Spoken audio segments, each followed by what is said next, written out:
Abra sua Bíblia em Atos dos Apóstolos, no capítulo 11. Atos 11.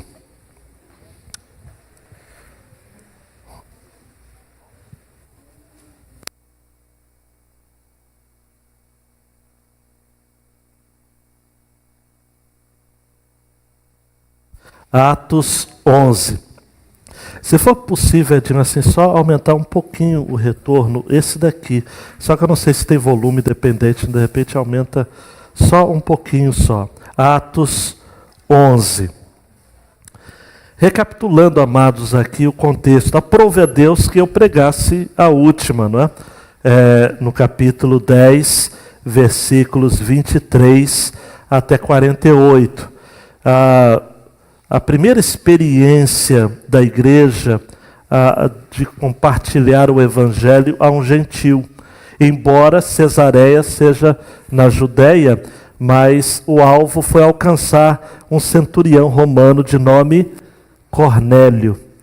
E a experiência de conversão de Cornélio, nós tivemos estabelecendo aqui alguns princípios e fomos edificados porque a igreja estava saindo do seu ninho judaico, né?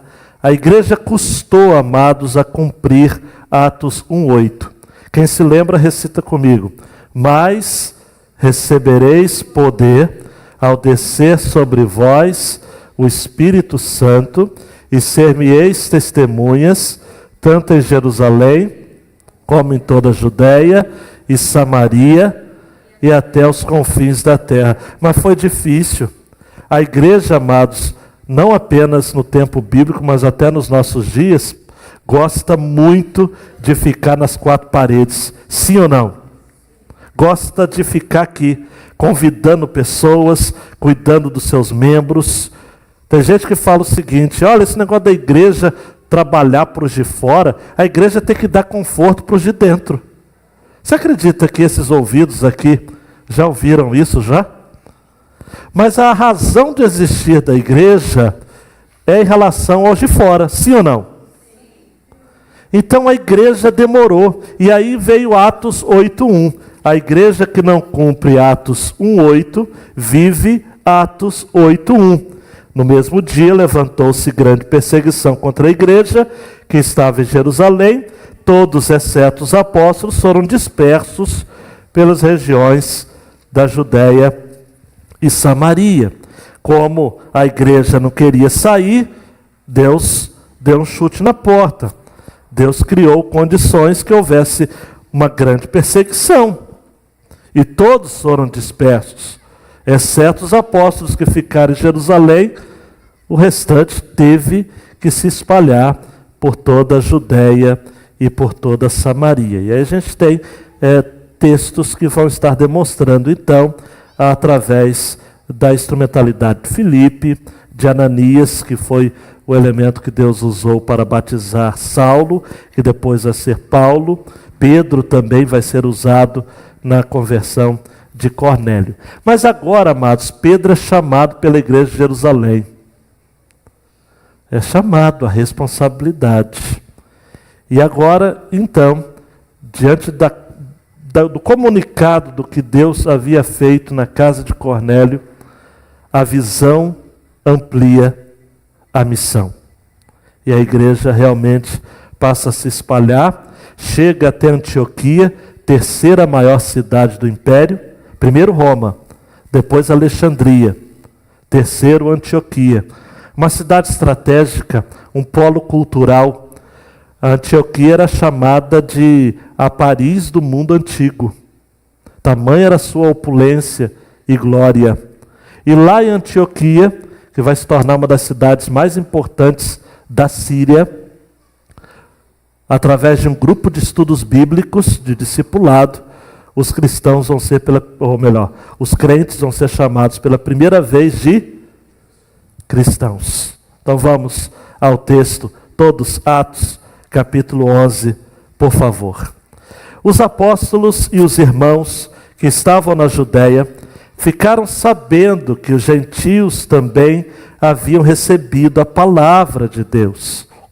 E quando Pedro subiu a Jerusalém, os que eram da circuncisão discutiam com ele, dizendo: entraste em casa de homens incircuncisos e comeste com eles.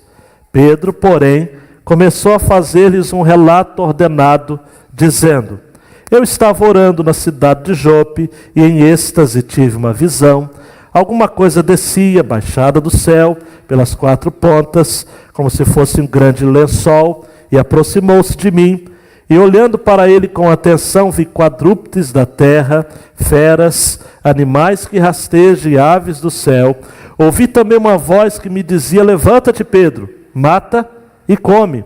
Mas eu respondi: de modo nenhum, Senhor, pois nunca entrou em minha boca algo profano ou impuro. Mas a voz falou-me do céu pela 2ª vez: não chames de profano ao que Deus purificou. Isso aconteceu 3 vezes e tudo voltou a ser recolhido ao céu. Naquele momento, os 3 homens que me foram enviados de Cesareia pararam em frente à casa onde estávamos. E o Espírito me disse que eu fosse com eles sem hesitar. E também estes 6 irmãos me acompanharam e entramos na casa daquele homem. E ele nos contou como em sua casa tinha visto em pé o anjo que lhe dissera: envia homens a Jope e manda buscar Simão, também chamado Pedro. Ele te dirá palavras pelas quais serás salvo, tu e toda a tua casa. Logo que eu comecei a falar, o Espírito Santo desceu sobre eles, como também sobre nós no princípio.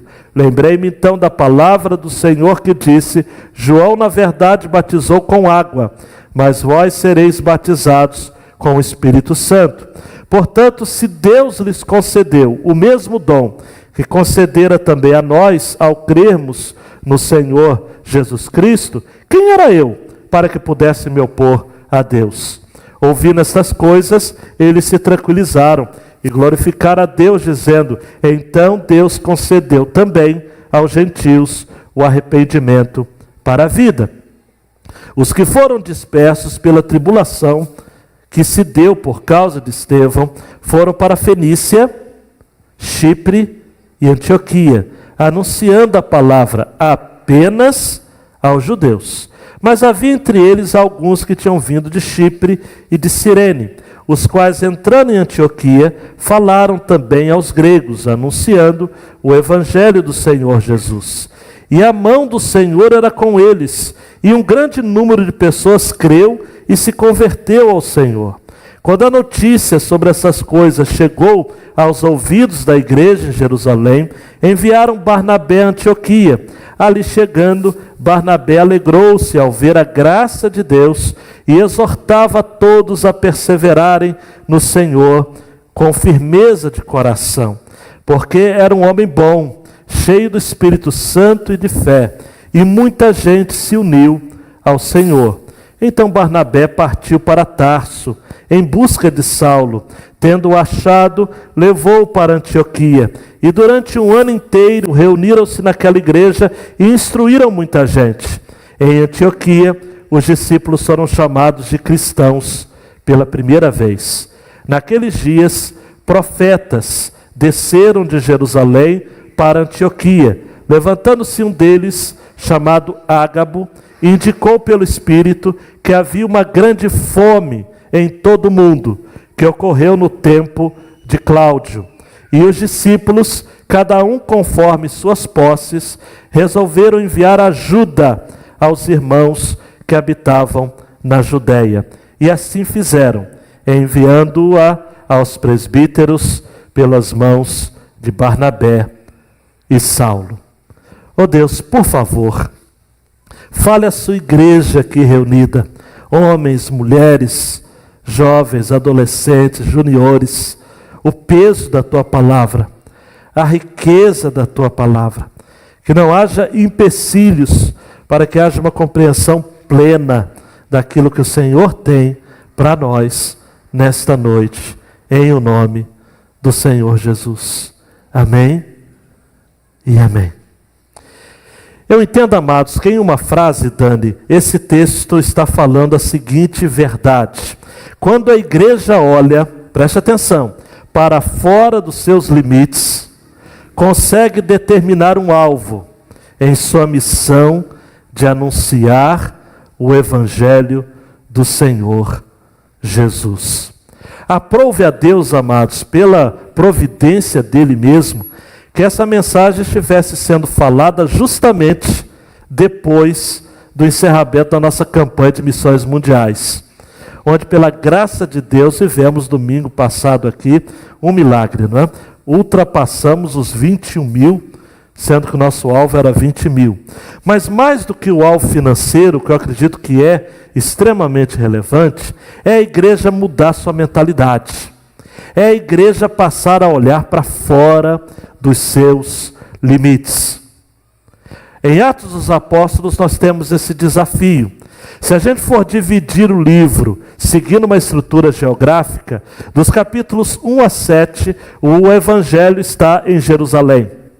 8 a 12, o Evangelho está na Judéia e na Samaria.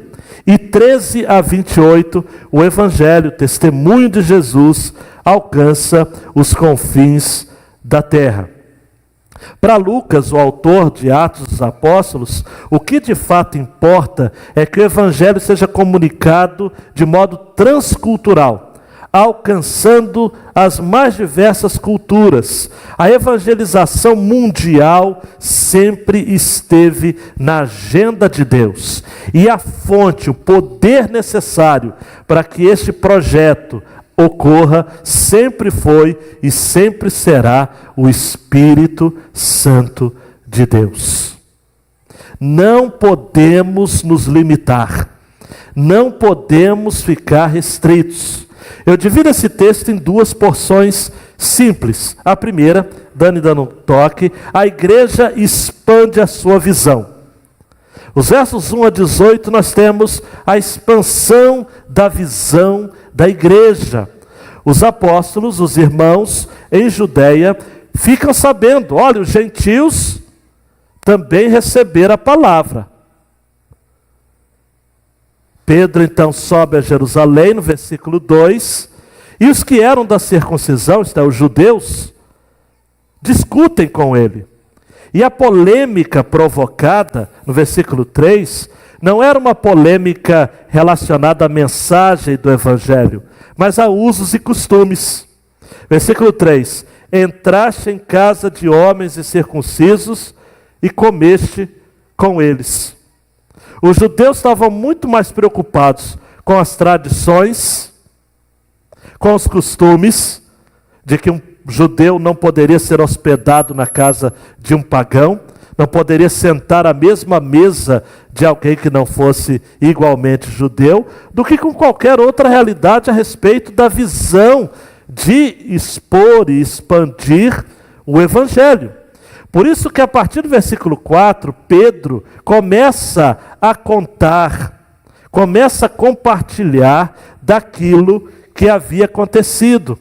E eu não vou estar relendo, porque Pedro conta de maneira detalhada. Só que há um diferencial. Ele dá um tom mais pessoal, porque ele se utiliza da primeira pessoa do singular.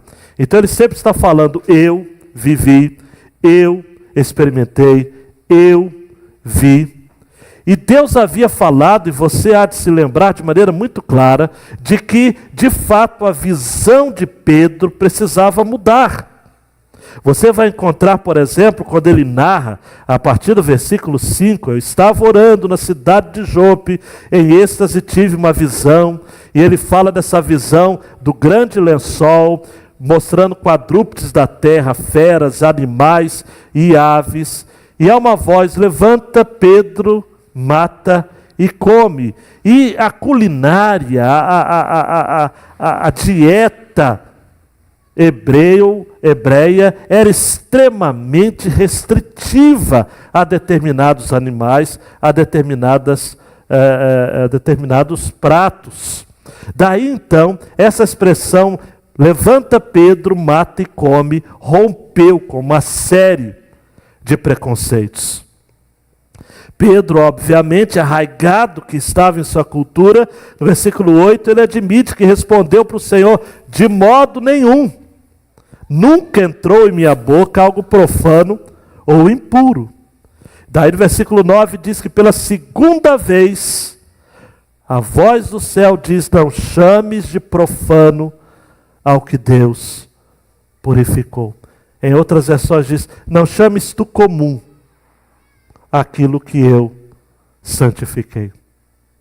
O Senhor está de fato dizendo para Pedro de que, assim como muitos daqueles animais proibidos pela dieta judaica poderiam ser apreciados por Pedro, também muitos homens e mulheres que, na lógica de Pedro, o evangelho não chegaria,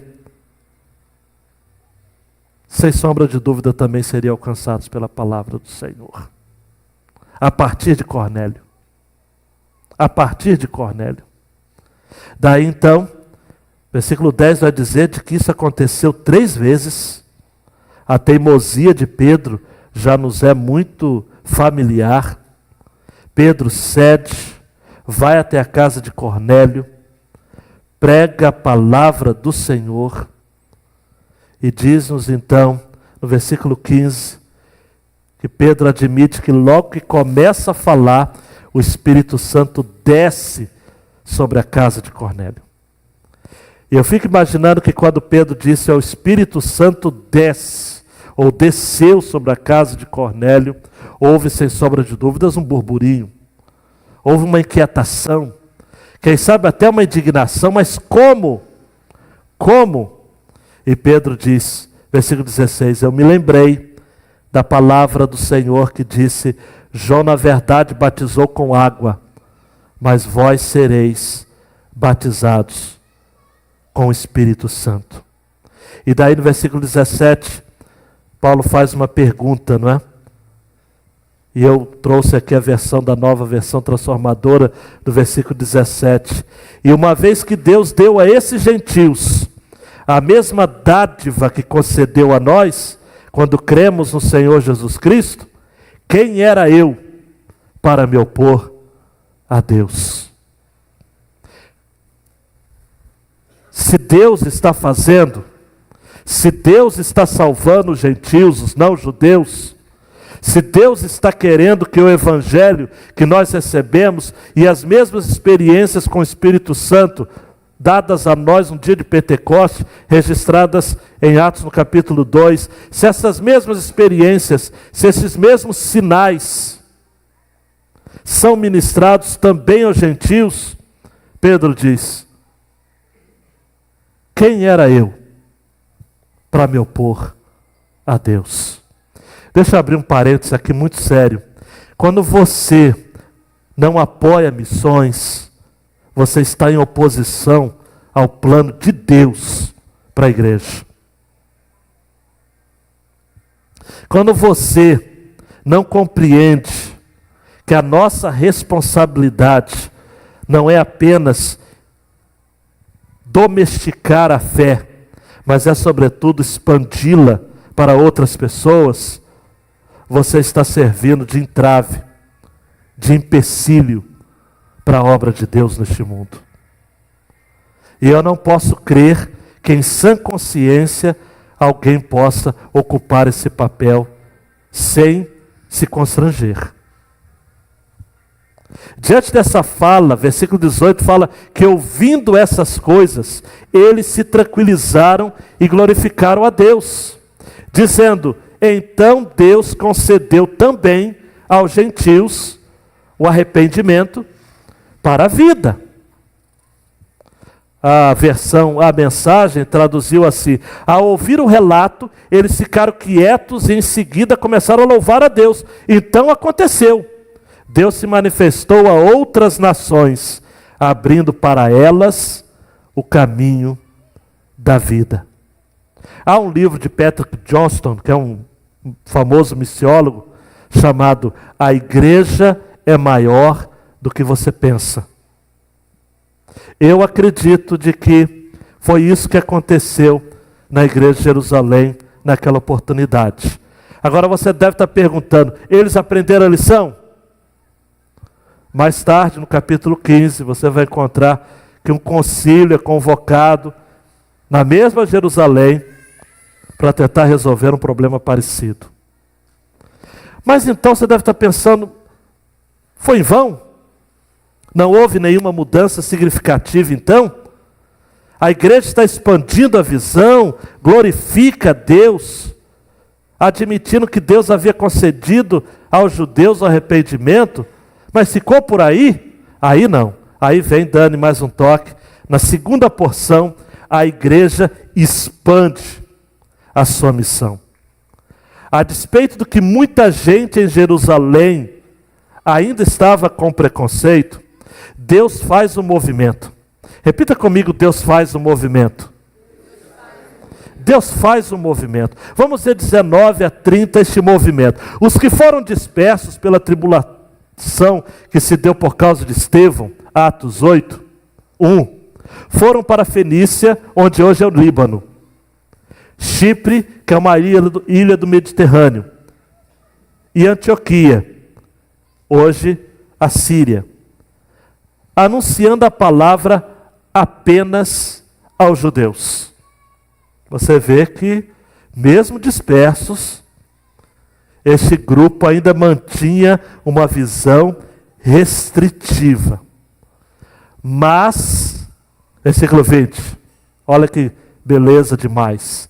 Mas, havia entre eles alguns que tinham vindo de Chipre e de Cirene. Cirene, no norte da África, onde hoje é a Líbia. E estes irmãos, entrando em Antioquia, falaram também aos gregos, anunciando o evangelho do Senhor Jesus. E a mão do Senhor era com eles, e um grande número de pessoas creu e se converteu ao Senhor. Repare comigo, amados e amadas, de que Deus tem os seus. Deus usa os irmãos de Chipre. Me cite, vou ver se alguém está ligado nas exposições de Atos. Cite um personagem, um irmão muito conhecido que era natural de Chipre. Barnabé, o próprio. Vamos ver se você também conhece também dos evangelhos. De Cirene, do norte da África. Que personagem da Bíblia você conhece? Simão o Cirineu. Aquele homem que em Marcos capítulo 15, versículo 21, eu li um comentário de alguém falando o seguinte: estava no lugar errado na hora errada. Mas eu acho que ele estava no lugar certo. Jesus está passando com a cruz, sendo chicoteado, Simão está ali. E ele é obrigado, constrangido a carregar a cruz. Tudo leva a crer que esse Simão de Cirineu, ou Cirineu, foi convertido. Porque Marcos 15, 21 vai dizer: e constrangeram um certo Simão Cirineu, pai de Alexandre e de Rufo. Essa citação dá a ideia de que Alexandre e Rufo eram conhecidos da igreja de Roma, destinatários do evangelho de Marcos. Então havia uma comunidade de judeus em Cirene, mas havia também uma comunidade de convertidos ao Senhor. E foram graças a estes, mas os de Chipre, que o evangelho expandiu entre os gregos. Deixa eu só abrir um parênteses aqui. A África é um continente riquíssimo de história. Há um preconceito em relação à África, onde achamos que da África só tem macumba, feitiçaria ou somente escravidão. Mas nós não podemos nos esquecer de que homens usados por Deus, irmãos africanos, foram responsáveis de participar da primeira campanha de missões mundiais da história do cristianismo. Estes irmãos fizeram a diferença. E a mão do Senhor era com eles, diz o versículo 21, ao ponto de um grande número de pessoas crer e se converter. Versículo 22 vai dizer que quando a notícia sobre essas coisas chega aos ouvidos da igreja de Jerusalém, o que acontece, amados? enviaram Barnabé a Antioquia. Disseram o seguinte: Barnabé, é com você mesmo. Os irmãos de Chipre, os irmãos sirineus estão falando de Jesus aos gregos, aos demais habitantes de Antioquia, e já temos um grupo grande de cristãos lá. Versículo 23 vai dizer que chegando Barnabé alegrou-se ao ver a graça de Deus e exortava a todos a perseverarem no Senhor com firmeza de coração, porque ele era um homem bom, cheio do Espírito Santo e de fé, e muita gente se uniu ao Senhor. Guilherme Kerneto traduziu bem isso no hino que nós cantamos. E quando a igreja se espalhou por todo canto que havia, providência-se por mão de Deus chegou a Antioquia. Precisando de um pastor de almas, mesmo de um pastor de homens, foram procurar aquele que Deus qualificou. Barnabé, primeiro, se alegra em ver como a graça de Deus estava evidente em Antioquia. Olha para mim, amados, já imaginou se a igreja de Jerusalém tivesse enviado um daqueles cristãos judeus com visão de cabresto? Barnabé foi o homem certo para a missão certa. Ele chega e se alegra com a graça de Deus.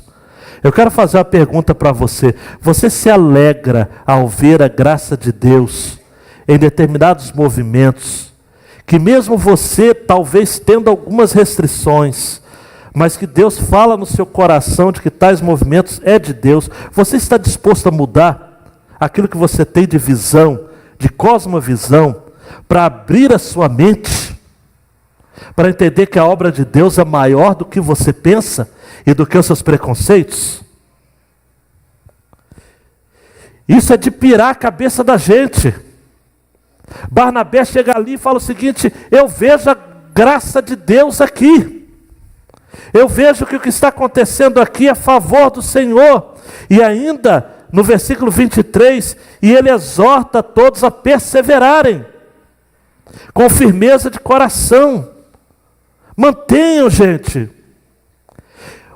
Uma das qualidades de Barnabé que me impressiona é a capacidade que ele tinha de não atrair nada de fama, de méritos, de feitos para ele mesmo.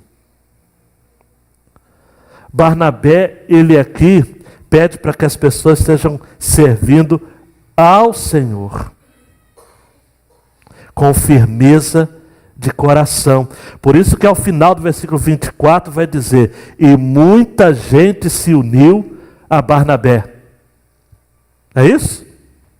Muita gente se uniu ao Senhor. Barnabé não era do tipo de alguns pastores hoje que chamam mais pessoas para si mesmos do que para o Senhor. O movimento, amados, que havia em Antioquia era tanto de Deus que Barnabé apelava para que eles estivessem firmes no Senhor, e aquela igreja não era chamada igreja de Barnabé, era a igreja do Senhor. Essa é a qualidade, essa é a virtude de Barnabé, apontar sempre para o Senhor, nunca para si mesmo. Quer ver uma outra virtude de Barnabé que a gente tem aqui? Versículo 25. Então Barnabé partiu para Tarso em busca de quem? De Saulo. Tendo-o achado, levou para Antioquia, e durante um ano inteiro reuniram-se naquela igreja e instruíram muita gente. Em Antioquia os discípulos foram chamados de cristãos pela primeira vez. Barnabé chega lá e fala o seguinte: a igreja aqui está crescendo. For usando uma expressão popular hoje em dia, está bombando.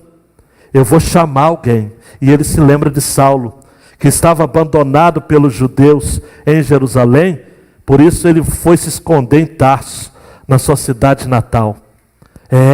Saulo estava abandonado, desacreditado pelos cristãos judeus, que ainda tinha algum tipo de dúvida se de fato ele era convertido. Barnabé, olha para mim, pagou para ver. Você está disposto a pagar para ver, apoiando uma pessoa que talvez tenha potencial, mas está desacreditado? Paulo tinha potencial, Saulo tinha potencial, ainda não era Paulo.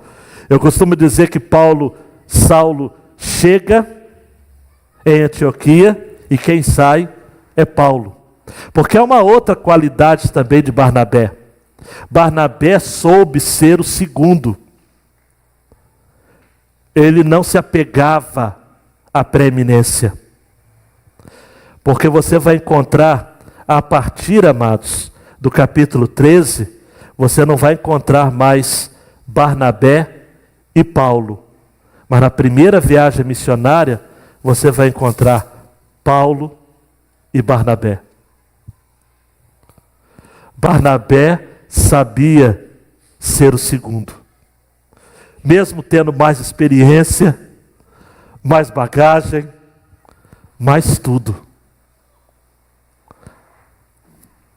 O líder tem que aprender que humildade é a marca característica do homem de Deus e da mulher de Deus. E a gente aprende isso com Barnabé. Saulo é chamado para ser companheiro de Barnabé. Mas mais tarde, ao ser enviado para a primeira viagem missionária, ele já vai ser o líder. E Barnabé submeteu-se sendo segundo. É interessante, amados, no versículo 26, durante um ano inteiro reuniram-se naquela igreja e instruíram muita gente. Em Antioquia os discípulos foram chamados de cristãos pela primeira vez. Agora preste atenção aqui, não era um título honroso. Ser cristão é no sentido pejorativo. É como se falasse o seguinte: aqueles que imitam a Cristo. Hoje nós temos orgulho, nós somos cristãos, mas a origem do termo cristão foi em um contexto de discipulado, de instrução, de reunião da igreja. Não foi num contexto de festa, não foi num contexto de vamos estabelecer a identidade visual do nosso movimento. Vamos colocar uma placa, vamos colocar um nome. Absolutamente. No Novo Testamento, ser cristão é o mesmo que estar disposto a morrer por Cristo. Tanto é verdade que Pedro vai escrever em 1 Pedro 4,16, mas se padece como cristão, não se envergonhe, antes glorifique a Deus nesta parte. Ser cristão significava padecer.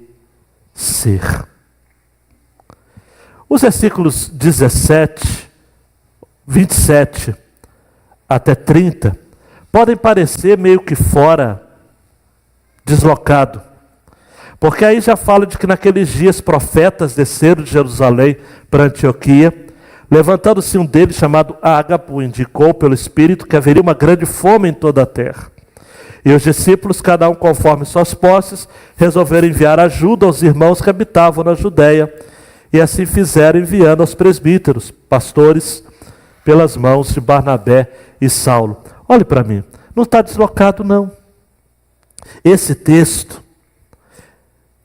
significa o seguinte: os de Jerusalém tinham preconceitos para com os gentios. Agora Deus manda avisar aos gentios de que em Jerusalém teria uma grande escassez de alimento, uma grande fome. E o que os gentios fazem? Eles são os primeiros a levantar recursos para ajudar. O que significa que revanchismo, sede de vingança, retaliação, nada disso faz parte da agenda de uma igreja cristã e missionária. Os irmãos de Antioquia poderiam falar: esse pessoal de Jerusalém só vem para cá para questionar a gente, e agora eles estão passando por necessidade, que eles corram atrás de outros recursos. Não, não. Diz o texto que cada um, versículo 29, conforme suas posses, resolveram enviar ajuda aos irmãos que habitavam na Judéia. Hernando Dias Lopes vai dizer o seguinte: a fé cristã não abre apenas nosso coração para crer, mas também o nosso bolso para contribuir. Recebemos não apenas a graça da salvação, mas também a graça da contribuição. A generosidade não é a causa da salvação, mas é sua consequência. A demonstração de que aqueles irmãos de Antioquia estavam salvos, ou eram salvos de fato, é o fato de que eles abriram o coração para ajudar aos seus irmãos de Jerusalém, que precisavam de cooperação, de envolvimento e de apoio. A pergunta que não quer calar, lendo esse texto, é: como anda a sua generosidade?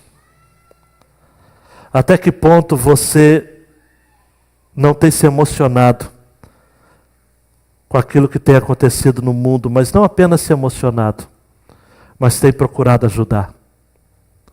Foi citado aqui semana passada uma frase do Mário Freitas, meu amigo lá da Mais, Missão de Apoio à Igreja Sofredora. Hoje morando nos Estados Unidos, liderando projetos de atendimento a locais carentes, tanto de investimento, desenvolvimento comunitário, quanto do evangelho mais formalmente apresentado. Ele diz o seguinte: se você quer saber qual é o seu chamado, pensa nisso. O chamado é aquilo que tira o seu sono. O que tira o seu sono? O que deixa você assim louco para contribuir? O que deixa você determinado a fazer alguma coisa que está no seu alcance? A igreja expandiu sua visão e agora, por fim, expande a sua missão. Mas eu quero assim que você leve para casa alguns recados. E essas outras aplicações, eu quero assim com muito temor diante de Deus apresentar para você. Primeiro, a igreja precisa aceitar o seu chamado para ser, repita comigo, vamos lá? Multirracial, multicultural, multinacional, multiétnico, multitudo. É um neologismo, é uma palavra nova. Multitudo. A igreja não pode se limitar. Você sabe qual é uma das visões do Apocalipse que eu mais vibro? Está em Apocalipse 7, 9 e 10. Quando fala assim: depois destas coisas olhei, e eis aqui uma multidão a qual ninguém podia contar, de todas as nações e tribos e povos e línguas que estavam diante do trono e perante o Cordeiro, trajando vestes brancas com palmas nas mãos, e clamavam com grande voz, dizendo: salvação ao nosso Deus, que está sentado no trono, e ao Cordeiro. Amados, amadas, está na hora de, como igreja, abrirmos a nossa visão. Multirracial, multicultural. Eu tenho um amigo de seminário que eu estou mexendo com ele, porque ele já está mais preocupado com o islamismo do que com o cristianismo. E eu brinco com ele, embora ele não goste muito, falando: rapaz, você está à beira da islamofobia. Temor exagerado pelo Islã. Ele pesquisa, amados, acerca do Islã. Está se tornando um especialista. E eu vejo que a agenda da igreja não é essa. Existem muitos árabes que estão chorando porque se sentem abandonados pela igreja no Ocidente. Porque tem muita gente com a mente obtusa que acha que todo árabe é muçulmano.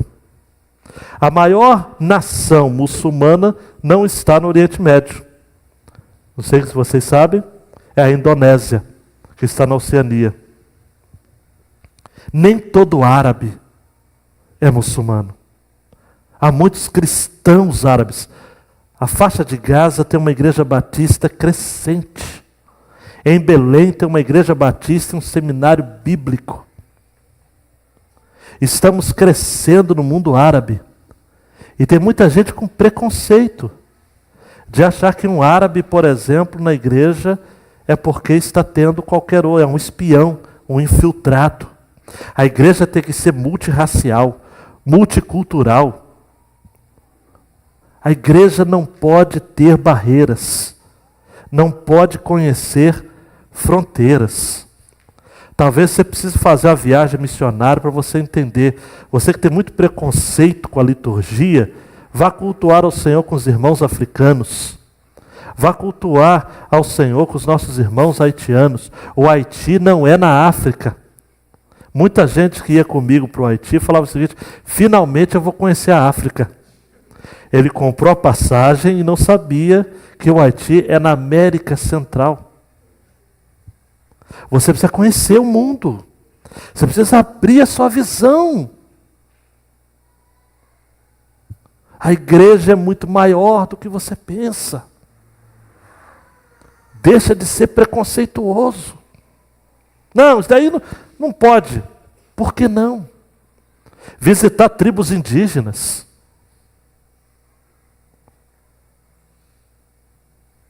Um grupo do Grupo M, ligado ao Ministério Palavra da Vida, vai estar participando esse ano de batismos na mesma tribo que o seu Haroldo plantou há 40 anos atrás, quando ele chegou do Brasil. Deus está fazendo um rebuliço no mundo. E usando uma expressão de Blackby, no livro que você já conhece, Deus está fazendo algo no mundo e está lhe convidando para você fazer parte. Você vai fazer parte dessa equipe? Todos os povos, tribos, línguas e nações. Uma igreja multitudo. Outra aplicação. O cristianismo só se impõe quando rompe as barreiras da tradição. Não adianta. Os irmãos de Jerusalém estavam preocupados porque Pedro havia comido junto com um pagão. Meu Deus do céu.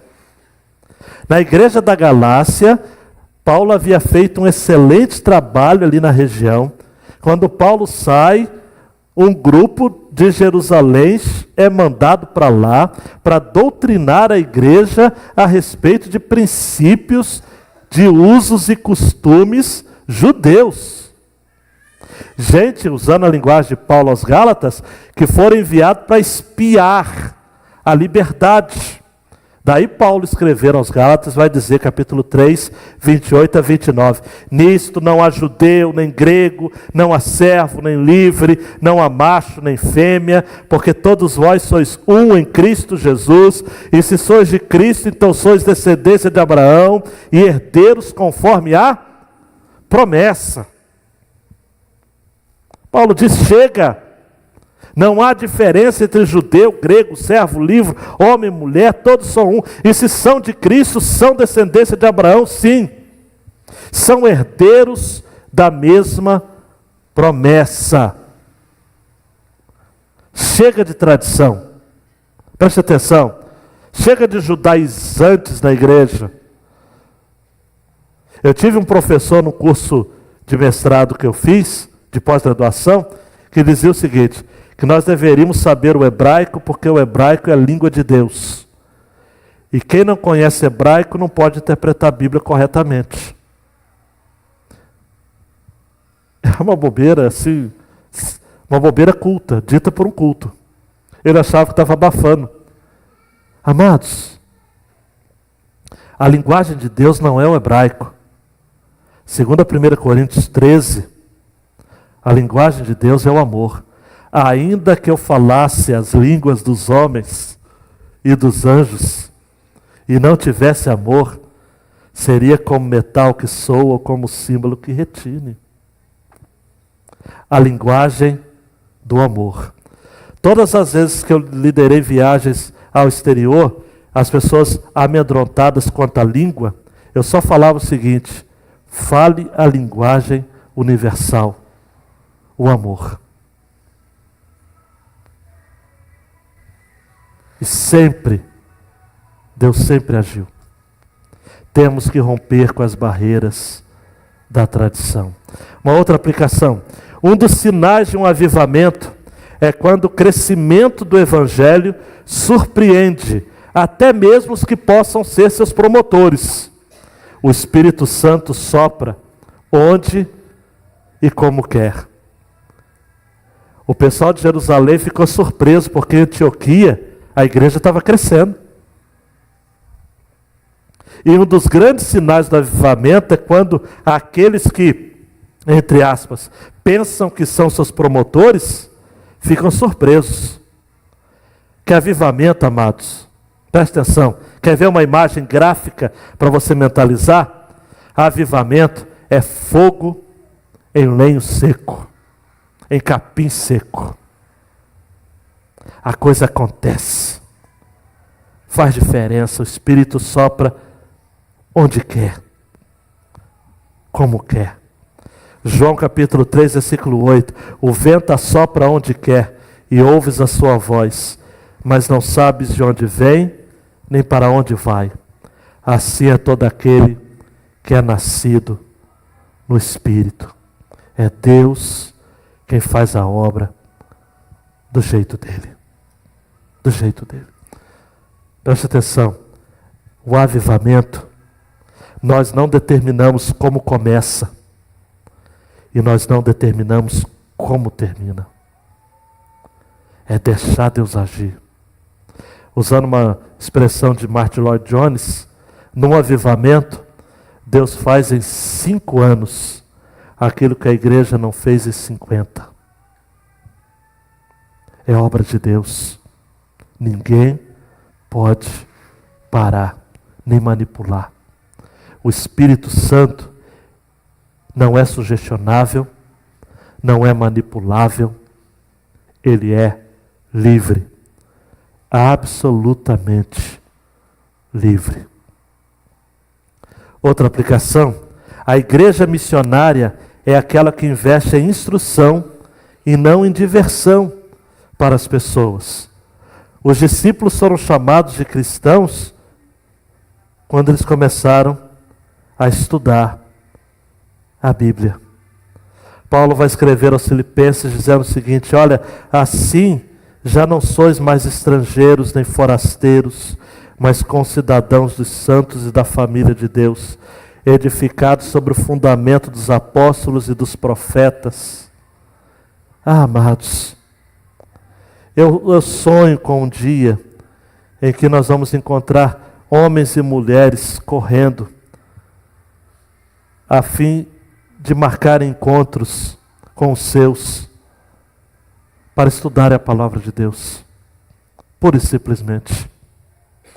Eu sonho com uma igreja madura, onde os cultos de estudo da palavra de Deus vão ser, e outros programas com esse propósito, vão ser mais frequentados do que os louvorzões da vida, ou com os eventos de entretenimentos e descontração.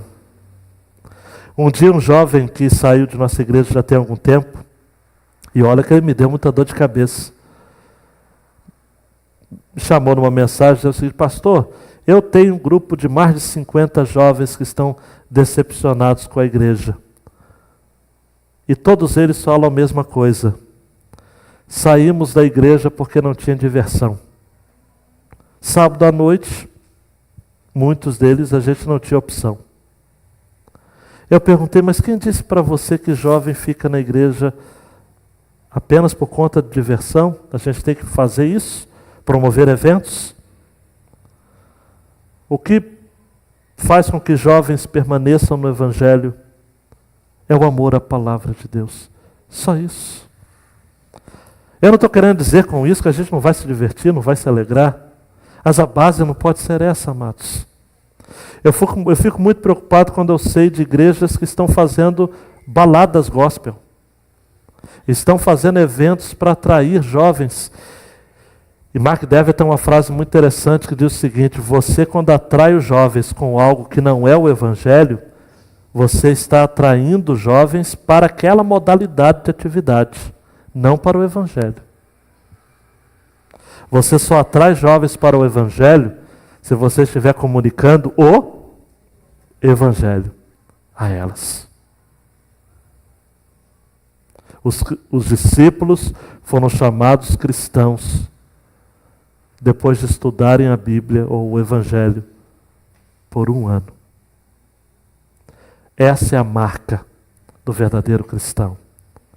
É o amor pela palavra de Deus. E por fim, a solidariedade rompe paredes de separação que nenhuma outra virtude consegue fazer por si só. Eu gosto de saber que uma igreja, amados, como a igreja de Macedônia, por exemplo, onde hoje é a Grécia, ao ouvir falar que os cristãos em Jerusalém também estavam passando por necessidade, 2 Coríntios 8, 1 e 2 vai dizer: também, irmãos, os fazemos conhecer a graça de Deus, dada às igrejas da Macedônia, porque no meio de muita prova de tribulação, manifestaram abundância de alegria, e a profunda pobreza deles superabundou em grande riqueza da sua generosidade. A igreja da Macedônia, a igreja de Filipos, por exemplo, era uma igreja pobre. Paulo escreve aos Coríntios, que era uma igreja rica, dizendo o seguinte: tomem um exemplo de Macedônia, que não tinha recursos e ajudou. Até nos nossos dias, amados, os maiores mantenedores da obra missionária não são os ricos, não são as mega igrejas, mas são as pequenas e médias igrejas e os crentes mais simples. Tem sido assim. A visão tem sido ampliada, de modo que igrejas cuja média no Brasil, a maior parte das igrejas tem entre 80 e 150 membros. São essas igrejas que estão fazendo com que a obra do Senhor avance no Brasil e fora. Porque existem muitas igrejas já com seu porte de 1.000, 2.000, 3.000, 5.000, que só mantém a sua própria agenda. Só isso. Lastimável, mas é só isso. Por isso, Dani, dando mais um clique, quando a igreja olha para fora dos seus limites, consegue determinar um alvo em sua missão, anunciar o Evangelho do Senhor Jesus. Mas me permita terminar com uma ilustração. Um dos grandes homens de Deus do século XVIII foi um inglês chamado John Wesley. Semana passada eu estive com os irmãos wesleyanos e eles são dessa tradição. John Wesley, amados, que nasceu em 17 de junho de 1703 e morreu em 2 de março de 1791, viveu intensamente essa realidade de olhar para fora dos seus limites. Hoje a Igreja Metodista do Brasil, wesleyana, ortodoxa, bem como a comunhão metodista no mundo inteiro, deve a esse homem esse exemplo. Quando John Wesley tinha 5 anos de idade, ele fora socorrido pela sua mãe no incêndio que aconteceu na sua casa. Ele que era o 13º filho.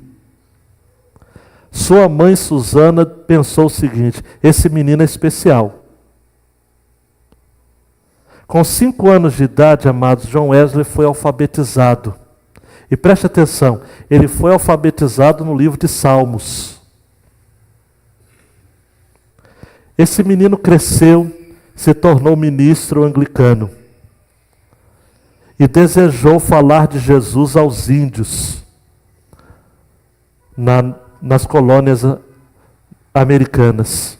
Ele atravessa o oceano, chega lá, e é um fracasso como missionário. Na volta, o seu navio sofre uma tempestade e ele tem a oportunidade de ver o ânimo, a cumplicidade, a unidade, o fervor dos irmãos morávios, um grupo de crentes luteranos. Ele chega para um pastor e diz o seguinte: como que eu posso ter desejado salvar os indígenas se nem eu mesmo tenho certeza que sou salvo? Ele volta para a Inglaterra, consegue estudar em Oxford. Chegando lá, exatamente no dia 24 de maio de 1738, ele passa por uma experiência espiritual extraordinária.